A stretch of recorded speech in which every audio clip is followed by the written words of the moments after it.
इस वीडियो में हम लोग देखते हैं रक्त क्या है, यानी रुधिर क्या है। इसको इंग्लिश में ब्लड बोलते हैं। ठीक है, तो रक्त किसको कहते हैं? तो रक्त जो होता है एक तरल संयोजी ऊतक होता है। रक्त क्या होता है?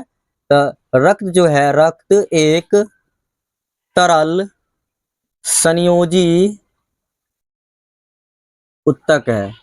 रक्त क्या है? तो एक तरल संयोजी ऊतक है, क्योंकि ये शरीर के विभिन्न भागों को आपस में जोड़ के रखता है, इसलिए इसको तरल संयोजी ऊतक कहते हैं।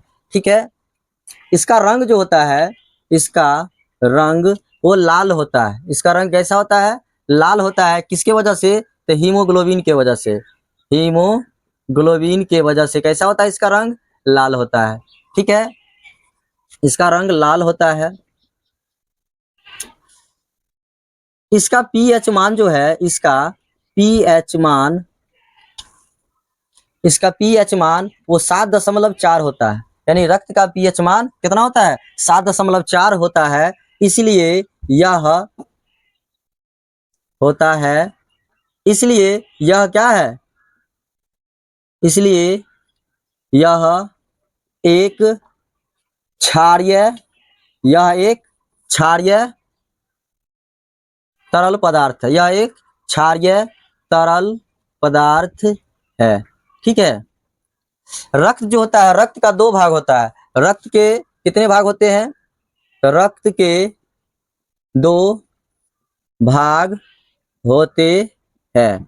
रक्त के कितने भाग होते हैं? 2 भाग होता है। कौन कौन होता है? तो एक होता है तरल भाग, एक होता है तरल भाग, और दूसरा होता है ठोस भाग। दूसरा होता है ठोस भाग। क्या होता है? ठोस भाग। तरल भाग और दूसरा होता है ठोस भाग। अच्छा, तरल भाग को हम लोग क्या कहते हैं? तो प्लाज्मा कहते हैं। रक्त के तरल भाग जो होता है उसको हम लोग प्लाज्मा कहते हैं, और ठोस भाग को हम लोग रक्त कणिका कहते हैं। क्या कहते हैं? रक्त कणिका। क्या कहते हैं? रक्त कणिकाएं कहते हैं। ठीक है, तो ये रक्त का 2 भाग होता है। एक होता है तरल भाग, तरल भाग को हम लोग प्लाज्मा कहते हैं। अच्छा, रक्त में जो प्लाज्मा होता है वो 55% होता है। रक्त में प्लाज्मा कितना परसेंट? 55% होता है। और ठोस भाग यानी रक्त कणिका जो होता है वो 45% होता है। कितना होता है? 45%।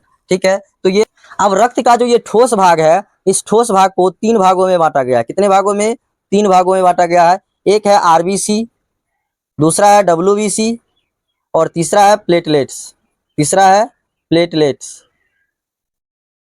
ठीक है, तो ये ठीक है।